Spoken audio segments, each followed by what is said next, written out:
This woke waitress messed around and ran her mouth publicly, and now is facing the consequences of her actions.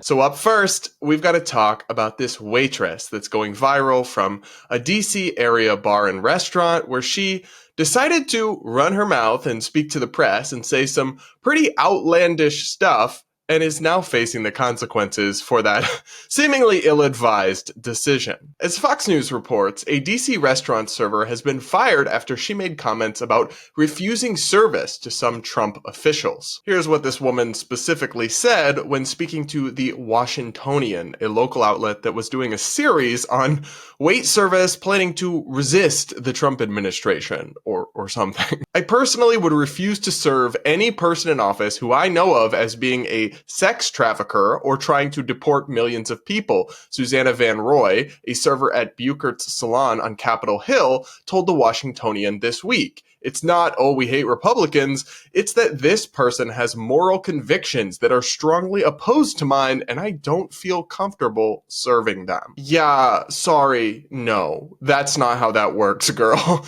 You are a restaurant server. Your job is to serve people, and you are not the owner of the restaurant. It's not your business. You don't get to set policies, and you don't have to be comfortable with the morality of every single person. They don't have to fill out a survey to see if all their opinions match your test of what's appropriate or acceptable or not in your infinite wisdom as some random person. That's not how this works. And if you refuse to serve people because they're different from you, whether that because of honestly anything like race, sexuality, political ideology, anything, then the service industry is just not the line of work for you. Okay? And guys, before you go and get mad at this business, let me tell you, they're not the villain here. So the restaurant is called Buchert's Saloon, and it's actually near Capitol Hill. It's somewhere that political staff frequent. So to have one of their staff members go rogue and make this kind of statement to the press was not good for them, to say the least. They went into full PR mode and put out a series of statements denouncing Savannah and saying that they immediately fired her for her comments. In a statement, the restaurant wrote, "Recent comments made by a member of staff who had no authority to speak on behalf of our entire restaurant have been quite rightly flagged as inappropriate, hostile, intolerant, and unacceptable. This staff member does not speak for us as a restaurant.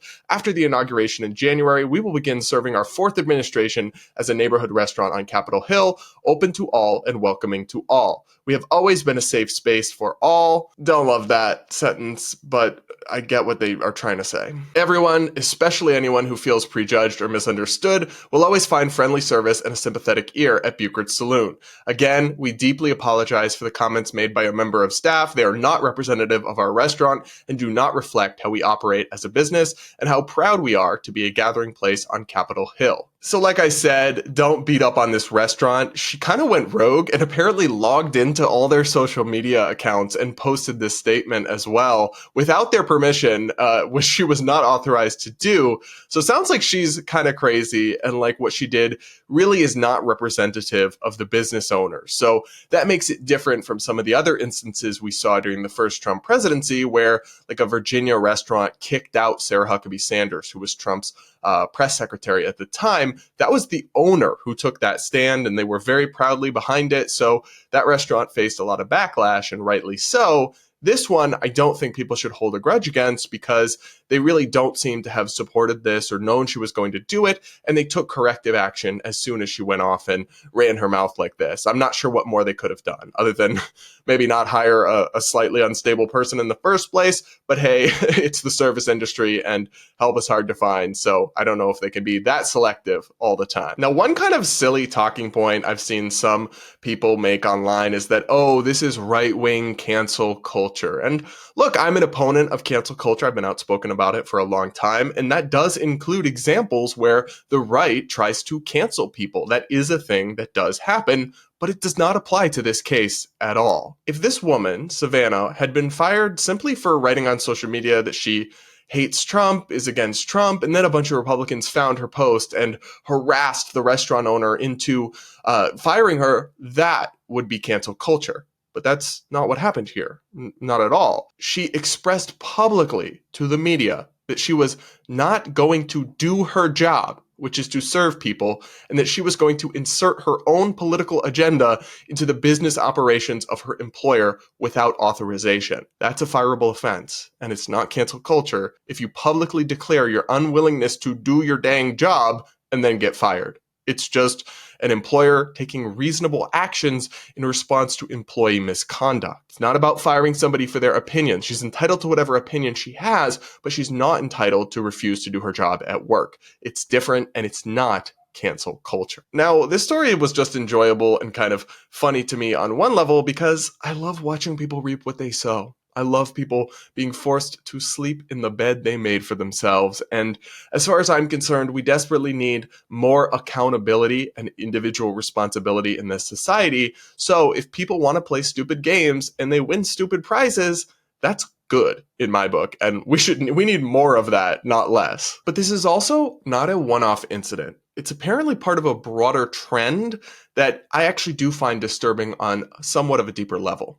As the Washingtonian reports, clashes are coming for Trump officials dining out in D.C. They interviewed a series of employees saying publicly, but sometimes anonymously, that they plan to sabotage, harass, or deny service to the experience of any Trump official that they recognize who comes into their place of business. The shift in politics will be visceral across several aspects of daily life. You expect the masses to just ignore RFK eating at Les Diplomates on a Sunday morning after a few mimosas and not to throw a drink in his face? Says Zach Hoffman, a DC restaurant veteran who is now a manager at the National Democratic Club but has never worked at Les Diplomates. Yes? I do expect people to not throw drinks in the face of others just because they disagree with them in public. What? Do you hear yourself? Hoffman is also concerned that it won't just be a safety risk or disruption for the officials targeted, but also for the restaurant staff and fellow diners. He said, if you're just going out for a nice dinner or it's your anniversary or birthday and God forbid, RFK Jr. is sitting next to you, now you're going to be dealing with whatever repercussions happen from that. The only repercussions would be from people like you acting a fool in public and making a scene. RFK Jr. isn't going to be causing any problems.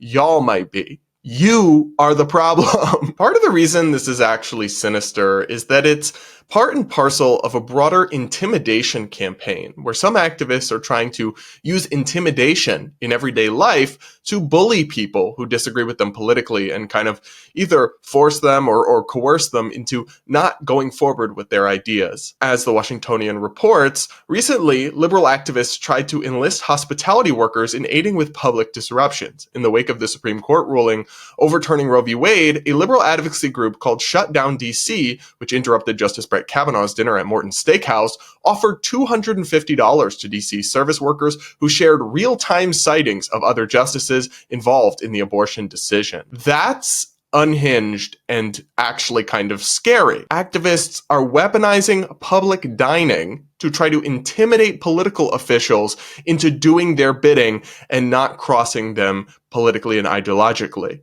That is, ironically, from the pro-democracy crowd, incredibly undemocratic, trying to use intimidation and threatening behavior to bully people into submission politically. But anyway, the story did quote more service people who say they will refuse Trump officials service. Fine dining bartender Nancy, who like some others in this story requested anonymity in order to speak candidly and avoid backlash for her employer, says she would likewise refuse to serve certain Trump officials. She's never worked at a restaurant where the management would force her to serve someone she wasn't comfortable with. But if they did, she says she would quit on the spot.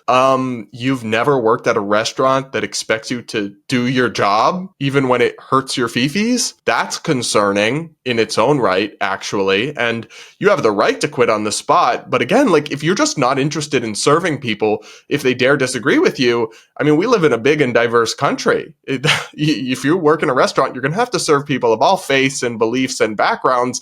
And if you're not okay with that, like, you're in the wrong field. You're in the wrong line of work. And you're also kind of an intolerant and closed-minded human being. There is power in making it known that you're not comfortable with a situation, and it doesn't necessarily have to be this big dramatic show, Nancy says. It's just little bits of resistance that add up, and little bits of resistance that other people will see and hopefully feel empowered to take a stand on those convictions as well. Bruh. Little bits of resistance? I'm sorry, y'all. You're a joke. This is a joke. If you actually think you're doing something stunning and brave by refusing someone's service at your bar, you're not. You're not at all. You're just being needlessly divisive in an effort to do something politically that will have no impact whatsoever. Some of these people take themselves way too seriously and really do suffer from delusions of grandeur. Washingtonian also spoke to one bartender who says, no, I'm not doing any of this ridiculous denying service, and actually said that in his experience, Republicans are better customers than Democrats. Bartender Joseph, who's also worked at a number of DC's top restaurants and bars, voted for Kamala Harris and says he's dreading the incoming administration on a personal level, but from a bartending perspective, he sees it as good news. In his experience, Republicans tip more and are generally lower maintenance guests than Democrats. He makes an exception for Michelle Obama, who he called an absolute gem. That's funny to me, and it's just one dude's experience, so it's totally not scientific, and I'm not saying anything about Democrats and liberals, all of them, but it doesn't actually shock me. There are some studies showing that more conservative people do tend to be more generous, and more liberal people are often very generous with other people's money when it comes to voting away, for other people to be taxed more and to have it more funneled into government programs, but not so generous when it comes to their own pocketbooks. Funny how that works. The details that he added here to this story do get kind of funny. I think my tip average from Republicans, at least ones that I or a coworker has recognized, is close to 30%. With Dems, I'm surprised if it's over 20, he says. At events he's worked that are hosted by Republicans, the guests ask for no-fuss drinks like bourbon, vodka sodas, or wine. At the Democratic events, he's seen many more substitutions and special requests. That is funny, and it's probably so true. You're probably way more likely to get does this come gluten-free? Does this come vegan? Do you have oat milk? Of course, all that's fine. I just find it funny. Anyway, this is the one guy in the whole Washingtonian story who seems to have any common sense about him. The way he sees it, there are more effective ways to voice your political concerns that won't jeopardize your livelihood. Plus, Joseph says, it's impossible to avoid dirty money. Yes, it is. And there's something comical to me that, these servers who are vowing to resist Trump officials have probably taken money from drug dealers, from foreign dignitaries, from horrible regimes, from oil tycoons, all sorts of people. You can't apply this kind of morality policing, especially when your own sense of morality is so debatable, shall we say. But you can't apply morality policing to doing business with people. You have to just do business with people. If you open a public enterprise and run a business, that's not how this can work. It's not feasible whatsoever.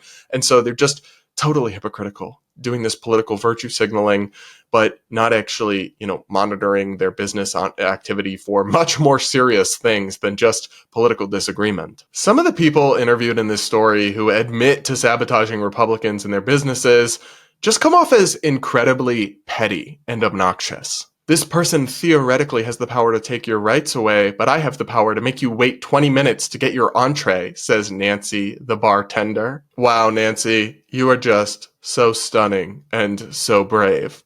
Meanwhile, bartender Joseph says he once served a Republican senator who was among those who voted to overturn the 2020 election. The senator asked for a cocktail with mezcal, so Joseph decided to make him a super frilly pink drink. Joseph could tell the lawmaker wasn't into it. He drank it quickly and asked for something else. It was his tiny way of trolling the guy. Yeah, well, you should be fired if you are a bartender and you are knowingly giving people the wrong drink on purpose because of something you think you know about them. And not that I trust this dude's political knowledge to any great extent. Of course, bartenders make mistakes, and if you accidentally serve somebody the wrong thing or the wrong drink, that happens and it shouldn't be a big deal. But also, it sounds like this Republican senator was actually really nice about it and just drank it anyway and didn't complain.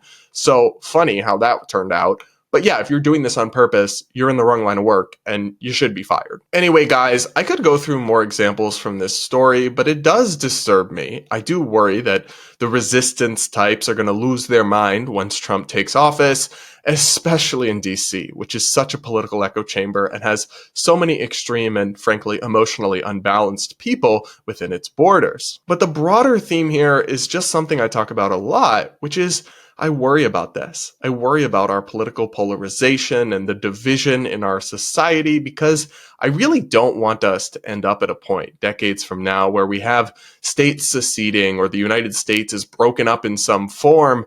But I don't think that's impossible. And I also think it's possible we could end up more and more segregated and isolated in echo chambers with Republican restaurants and Democrat restaurants. And I don't know. I just think that's a really toxic path that I don't want to see this country go down. And stories like this, while they are funny on one level because I do enjoy seeing people get hit with karma after they run their mouths, they're also concerning on another level about the divisiveness that slowly but surely threatens to tear our country apart. Well, what do you guys think? Let me know in the comments below, and don't forget to hit that like button while you're at it, and do make sure you're subscribed if you aren't yet.